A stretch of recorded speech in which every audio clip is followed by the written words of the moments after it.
Good morning all. Aman tutorial में आपका स्वागत है। आज हम लोग एनसीईआरटी ज्योग्राफी चैप्टर 1 का सेकेंड पार्ट का वीडियो देखने वाले हैं, जिसमें लास्ट वीडियो में हम लोगों ने इस चैप्टर का मतलब द सोलर सिस्टम का जितना भी इंट्रो था, लाइक कंस्टेलेशन के बारे में, सेलेस्टियल बॉडीज के बारे में, स्टार्स के बारे में हम लोगों ने क्या कर लिया था, तो डिस्कशन कर लिया था। आज के क्लास में हम लोग क्या करेंगे, तो द सोलर सिस्टम का जितना भी इंटरनली बुक में दिया गया है उसके बारे में हम लोग क्या करेंगे, डिस्कशन करेंगे। ठीक है, जिसमें हम लोग का पहला टॉपिक है द सोलर सिस्टम, जिसमें सोलर का मतलब क्या होता है। सोलर की बात की जाए तो रोमन वर्ड में इसको बोला जाता है related to the sun. Related to the sun मतलब क्या हुआ कि ये जो सोलर सिस्टम है, जिसमें सोलर का मतलब क्या हुआ, रिलेटेड टू द सन। मतलब सोलर सिस्टम में यदि सबसे कोई हेड है तो वो मेरा क्या है, सन है। और इसकी जो फैमिली है, मतलब कि इसमें जो भी आपका प्लैनेट्स होगा, सैटेलाइट होगा, एस्ट्रॉइड्स होगा, मेस्ट्रॉइड्स होगा, ये सारा चीज मिलकर क्या बना देते हैं दोस्तों, तो ये मेरा सोलर सिस्टम बना देते हैं। तो क्या हम लोग यहाँ पे लिख सकते हैं क्या, solar system is equals to family of the sun। मतलब सूरज के परिवार में जो जो होंगे, कौन कौन होंगे, तो उसमें मेरा पहला तो प्लैनेट्स हो जाएगा, देन सैटेलाइट होगा, एस्ट्रॉइड्स होगा, मैस्ट्रॉइड्स होगा। ये सारी चीजें मिलकर क्या बना दी जाती हैं, तो ये बन जाता है मेरा सोलर सिस्टम। और ये सोलर सिस्टम क्या है, तो ये हमारे गैलेक्सी का, मिल्की वे गैलेक्सी का एक छोटा सा पार्ट है। और बहुत सारे ये सोलर सिस्टम मिलकर हम लोग को क्या बना देते हैं, वो Galaxy and billions of Galaxy मिलकर क्या बना देता है, तो वो हमारा यूनिवर्स बना देता है। क्लियर है दोस्तों। तो सोलर सिस्टम का मतलब क्या हुआ, रिलेटेड टू द सन, मतलब the family of the sun is called the solar system. ठीक है, तो अभी सोलर सिस्टम का जो सबसे हेड है, मतलब जो सबसे मुखिया है, जिसके बिना सोलर सिस्टम की कल्पना ही नहीं की जा सकती है, उसके बारे में अब हम लोग क्या करते हैं, तो डिस्कशन करते हैं। मतलब आप लोग समझ गए होंगे मैं किसके बारे में बात कर रहा हूं। बिल्कुल सही, मैं अपने हेड ऑफ द फैमिली मतलब सन के बारे में बात कर रहे हैं। क्या ये सन क्या होता है, तो सन के बारे में हम लोग जो है वो, तो सन के बारे में ये बोला जाता है कि कल के क्लास में भी मैंने आप लोगों को बताया, तो सन क्या है मेरा, तो सन जो है वो एक क्या है, वो एक स्टार है। स्टार क्यों बोला जाएगा, क्योंकि जिस भी सेलेस्टियल बॉडीज का अपना हीट हो एंड क्या हो, लाइट हो, मतलब जिसके पास भी अपना हीट हो जाए एंड जिसके पास भी अपना लाइट हो जाए, तो वो मेरा क्या हो जाता है, स्टार बोला जाता है, स्टार हो जाता है मेरा। तो सन क्यों, ये सन क्या है, तो सन मेरा एक स्टार है। उसका रीजन क्या है, क्योंकि इसके पास अपना हीट है एंड इसके पास अपना जो है वो लाइट है, जिस वजह से हम लोग बोल सकते हैं कि सन भी मेरा क्या है, कि स्टार है। क्लियर है दोस्तों। अर्थ से सूरज की दूरी की बात की जाए, तो मतलब कि यदि यहाँ पे हम लोग हैं, अर्थ पे हैं, तो सूरज से अर्थ की दूरी लगभग कितना है, तो 150 million square kilometre, 150 million kilometre है। मतलब कि यदि यहाँ से हमें सूरज तक जाना है तो हमें कितनी लंबी दूरी तय करनी पड़ेगी, तो 150 मिलियन किलोमीटर का हमें जो है वो डिस्टेंस कवर करना पड़ेगा, तब जाके हम लोग क्या हो जाएंगे, तो सूरज के पास जाकर पहुंच जाएंगे। ठीक है दोस्तों। अब इसके अलावा सन के बारे में यह भी बोला जाता है कि यह जो है वो एक हॉट बॉल ऑफ गैसेस भी होता है, जो कि मुख्य रूप से हाइड्रोजन हाइड्रोजन एंड हीलियम से जो है वो मेरा मिलकर बना हुआ है। समझे दोस्तों। तो ये जो मेरा क्या है, तो ये एक हॉट बॉल ऑफ गैसेस भी है, जो कि मेनली दो गैसेस से तो है, तो बहुत सारा गैसेस है, बट मेनली यहाँ पे ये दो गैस है, जिसमें है एक मेरा हाइड्रोजन और हीलियम। इन्हीं दोनों से ये मेरा क्या है, तो सन मिलकर ये बना हुआ। ठीक है। इसके अलावा सन जो है वो सोलर सिस्टम को क्या करता है, वो बांध कर रखता है। अब जैसे हेड ऑफ द फैमिली होने के नाते, अब जो हमारे घर में भी हेड ऑफ द फैमिली होते हैं, तो वो क्या करते हैं, वो क्या सोचते हैं कि हमारे जितने भी फैमिली मेंबर्स हैं वो आपस में एकजुट के एक साथ रहें, उनमें कोई बिखराव की स्थिति नहीं हो। तो वही जो है वो सन भी क्या, हेड ऑफ द फैमिली है। जैसे मैंने आपको बता ही दिया कि सन मतलब क्या होता है, related to the sun, which means family of the sun, where the sun is the head of the solar system. मतलब सन क्या होता है, तो head of the solar system होता है। तो सन क्या करता है, तो एक पुलिंग फोर्स लाता है। क्या लाता है, तो वो पुलिंग फोर्स लाता है। पुलिंग फोर्स की वजह से जैसे सन क्या करता है, तो जितने भी सोलर सिस्टम में प्लैनेट्स है उसको वो बांध के रखता है। अब यदि ये पुलिंग फोर्स नहीं रहता तो जितने भी प्लैनेट्स हैं वो सूरज से क्या करते हैं, दूरी बना लेते हैं। और यही वो फोर्स है, तो क्या करता है, तो सोलर सिस्टम में जितने भी प्लैनेट्स हैं, मेनली जो 8 प्लैनेट्स है जिसकी चर्चा अब हम लोग करेंगे, आगे करेंगे नेक्स्ट टॉपिक में, तो वहां पे जो है वो सोलर सिस्टम में यही एक फोर्स है जो क्या करता है, तो जितने भी प्लैनेट्स है, सैटेलाइट है, वो सबको बांध के रखता है।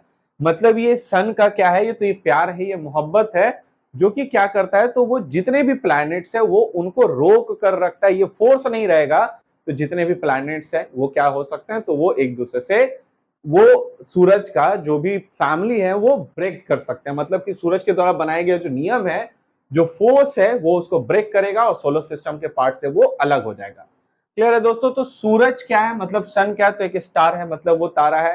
तारा क्यों है? क्योंकि इसके पास अपना हीट है, अपना लाइट है। अब जिसके पास अपना हीट हो गया, अपना जिसके पास लाइट हो गया, तो वो मेरा क्या हो जाएगा, स्टार हो जाएगा। अर्थ से सूरज की दूरी वो कितनी है, तो लगभग 150 मिलियन किलोमीटर है। 150 मिलियन किलोमीटर है सूरज से अर्थ की दूरी। और सूरज क्या करता है, तो एक फोर्स जो है वो प्रोड्यूस करता है, जिस वजह से वह सोलर सिस्टम को, वो जितने भी प्लैनेट्स है उसको वो बांध के रखता है। मतलब वो फैमिली से वो अलग नहीं होने देता है। किस वजह से, तो वो पुलिंग फोर्स की वजह से वो अलग नहीं होने देता, वो उसको बांध के रखता है। क्लियर दोस्तों? तो अब हम लोग क्या करते हैं, तो सन तो देख लिए, अब हम लोग किसके बारे में देखेंगे, तो प्लैनेट्स। प्लैनेट शब्द की उत्पत्ति किससे हुई है, प्लैनेटाई से हुई है। किससे हुई है दोस्तों, तो प्लैनेटाई, जिसका मतलब क्या होता है कि वॉन्डरिंग द सन। मतलब कि जो भी सूरज के जो चक्कर लगाता है उसी को हम लोग क्या बोलते हैं, तो प्लैनेट्स बोलते हैं। प्लैनेट्स किसको बोलेंगे, तो जो सूरज का चक्कर लगा देगा। और जो प्लैनेट्स का जो चक्कर लगा दे देता है उसको हम लोग क्या बोलते हैं, तो सैटेलाइट बोलते हैं। क्या बोलेंगे, सैटेलाइट। सैटेलाइट कौन होगा, तो जो प्लैनेट का चक्कर लगा देगा। जो सूरज का चक्कर लगाएगा उसको क्या बोलते हैं, प्लैनेट्स बोलते हैं। ठीक है। यदि प्लैनेट्स की टोटल नंबर मुख्य रूप से कितने होते हैं, तो 8 होता है। प्लैनेट जो है वो कितना होगा, तो there are 8 planets in solar system. पहला क्या होगा मेरा, यदि इसके जो है वो डिस्टेंस के अकॉर्डिंग से बात की जाए, सपोज करते हैं ये मेरा क्या है, सन है। तो सन सबसे क्या है, तो सन जो है वो सबसे हॉटेस्ट स्टार भी है। स्टार होने की वजह से ये जो सबसे छोटा प्लैनेट है, तो ये हेड ऑफ द फैमिली है। हेड ऑफ द फैमिली के सबसे करीब में कौन होता है, जो सबसे छोटा प्लैनेट होता है। तो सबसे छोटा प्लैनेट मेरा कौन होगा, मरकरी होगा। क्या होगा, मरकरी। मरकरी के बाद होगा वेनस। थर्ड प्लैनेट क्या होगा मेरा, अर्थ। फोर्थ क्या होगा, मार्स। फिफ्थ होगा जुपिटर। सिक्स होगा सैटर्न। सेवन होगा यूरानस। एंड एट होगा मेरा नेपच्यून। नेपच्यून, जिसमें सबसे छोटा हम लोगों का प्लैनेट कौन है, तो क्या है, मरकरी है। तो जो सबसे छोटा होता है, जाहिर सी बात है, अपने फैमिली मेंबर्स के सबसे करीब में कौन सा प्लैनेट होगा, मरकरी। और ये सोलर सिस्टम का सबसे छोटा प्लैनेट इसको जाना जाता है। उसके बाद दूसरा प्लैनेट कौन है मेरा, वेनस है। थर्ड मेरा अर्थ है। फोर्थ मेरा मार्स है। Fifth Jupiter. Six Saturn. Seven Uranus and eight मेरा क्या है, नेपच्यून है। तो ये जो प्लैनेट के बारे में मैंने बताया, ये आपको साइज के अकॉर्डिंग बताया। मतलब सबसे छोटा मरकरी और सबसे बड़ा प्लैनेट कौन है मेरा, तो नेपच्यून। कौन है, नेपच्यून। अर्थ के बारे में बोला जाता है, तो ये थर्ड जो है वो प्लैनेट है according to the distance, not size, ध्यान में रखिएगा। अकॉर्डिंग टू द डिस्टेंस, ये जो सूरज से कितने दूरी पे है, तो ये तीसरे नंबर पे प्लैनेट है। स्टार्टिंग का जितने भी प्लैनेट्स होता है, जैसे मरकरी है, वेनस है, अर्थ है, मार्स है, इन्हें जो है वो हम लोग इंटरनल प्लैनेट्स, मतलब आंतरिक ग्रह के रूप में भी इनको हम लोग क्या करते हैं, जानते हैं। ये जो चारों प्लैनेट हुआ, ये जो चार प्लैनेट हुआ, इन चारों को हम लोग क्या बोल सकते हैं, तो इंटरनल प्लैनेट बोलेंगे। क्या होगा, इंटरनल। इंटरनल का मतलब क्या होता है, आंतरिक। जो सूरज का जो सबसे पास का जो चार प्लैनेट है, चार कौन है, मरकरी है, देन मेरा कौन है, वेनस है, थर्ड अर्थ है, चौथा मार्स है। मरकरी, वेनस, अर्थ, मार्स, ये जो चार प्लैनेट है इसको हम लोग इंटरनल प्लैनेट मतलब आंतरिक ग्रह बोलेंगे। इसके बाद का जो प्लैनेट है लाइक जुपिटर है, सैटर्न है, यूरेनस एंड नेपच्यून है, ये चारों जो है वो मेरा क्या होता है तो एक्सटर्नल प्लैनेट होता है। क्या होगा? External planet. मतलब ये जो चारों प्लैनेट है ये सूरज के यानी head of the solar system के बिल्कुल करीबी में है, इसलिए इसको क्या बोला जाता है तो इंटरनल प्लैनेट्स बोला जाएगा। और ये जो चार है तो ये चार क्या है, धीरे धीरे बड़े हो रहे हैं, तो बड़े होने के कारण थोड़ा सा फैमिली का जो मोह माया भी थोड़ा सा टूट जाता है, तो टूटने के कारण ये जो चारों प्लैनेट्स है इसको हम लोग क्या बोलते हैं तो एक्सटर्नल प्लैनेट्स बोलते हैं। ये किस हिसाब से है तो ये मेरी साइज के अकॉर्डिंग है। किसके अकॉर्डिंग है? सॉरी, डिस्टेंस के अकॉर्डिंग है। अब हम लोग क्या करते हैं तो साइज के अकॉर्डिंग देखते हैं, मतलब सबसे बड़ा जो है वो कौन होगा, तो इसको हम लोग देखते हैं।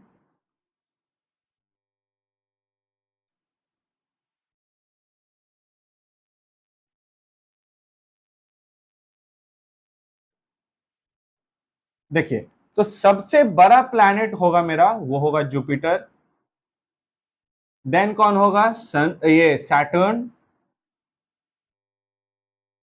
देन यूरेनस,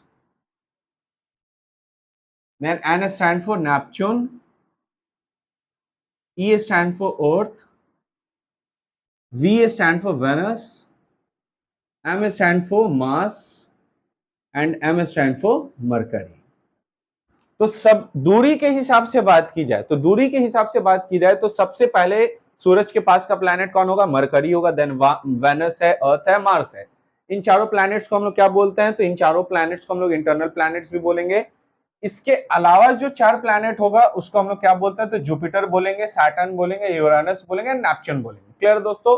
अब यदि साइज के अकॉर्डिंग बात की जाए तो इसका हम लोग एक ट्रिक बना सकते हैं कि जा सन ईवीएम में, जा सन ईवीएम में, तो जा सन यानी जा से जे ले लिए, जे स्टैंड फॉर जुपिटर, सन का हो गया एस से सैटर्न, यू से यूरेनस, एन से नेपच्यून हुआ मेरा ईवीएम में। तो ई से अर्थ हुआ, वी से वेनस हुआ, एम से मार्स हुआ एंड एम से मेरा क्या हुआ? मरकरी हुआ। तो मैंने बताया आपको जो सबसे छोटा होगा वो सबसे पास में होगा, तो सबसे पास वाला प्लैनेट जो है वो सबसे दूर, ये सबसे छोटा हो गया है। क्लियर है दोस्तों? इसका ट्रिक क्या हो गया? जहां सन ईवीएम में, तो J stand for Jupiter, S stand for Saturn, U stand for Uranus, N stand for Neptune, E stand for Earth, V stand for Venus, M stand for Mars and M stand for Mercury. ये मेरा हुआ according to the size और ये according to the distance. Internal planets हम लोगों ने देखा चार होता है, एक मेरा कौन होगा तो मरकरी होगा, मार्स होगा, मरकरी होगा, वेनस होगा, अर्थ होगा, मार्स होगा। एक्सटर्नल प्लैनेट्स की बात की जाए तो Jupiter, Saturn, Uranus and Neptune होगा। क्लियर दोस्तों? अब हम लोग देखते हैं कि जैसे हर प्लैनेट्स का क्या होता है, एक अपना फिक्स ऑर्बिट होता है। क्या होगा?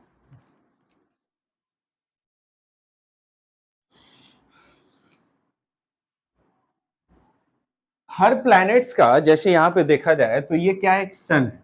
तो हर प्लैनेट जो चक्कर लगाएगा सन का, तो उसका एक क्या होता है? एक अपना ऑर्बिट होता है। मतलब क्या हो गया कि जो भी प्लैनेट है वो एक फिक्स टाइम पीरियड में ही सूरज का चक्कर लगाएगा। अब ये देखा जाता है कि जितने भी प्लैनेट्स है, मतलब जितने भी 8 प्लैनेट्स हैं, तो वो एक हर एक अलग अलग टाइम लगाता है। किस चीज का? तो सूरज का चक्कर लगाने में। किस चीज का? तो सूरज का चक्कर लगाने में उसको अलग अलग टाइम लगाता है। उसके मून भी डिफरेंट होंगे, जिसको हम लोग यहाँ पे एक चार्ट के अकॉर्डिंग जो है वो समझ लेते हैं। ठीक है दोस्तों? या सबसे पहले बात की जाए प्लैनेट्स की।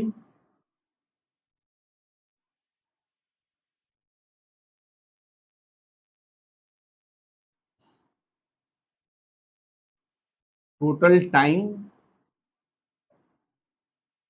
और यहाँ पे number of moon, number of moon. तो सबसे पहला प्लैनेट हम लोग का, इसको एक डायग्राम से भी हम लोग समझ लेते हैं। तो सबसे पहला प्लैनेट जो मैंने आपको बताया कि सबसे छोटा प्लैनेट कौन होगा, तो वो होता है हम लोगों का मरकरी। तो मरकरी को, ये सपोज कीजिए ये मेरा सूरज है, तो सूरज को अपने, मरकरी को सूरज का चक्कर लगाने में लगभग जो है वो 88 डेज का टाइम लग जाता है।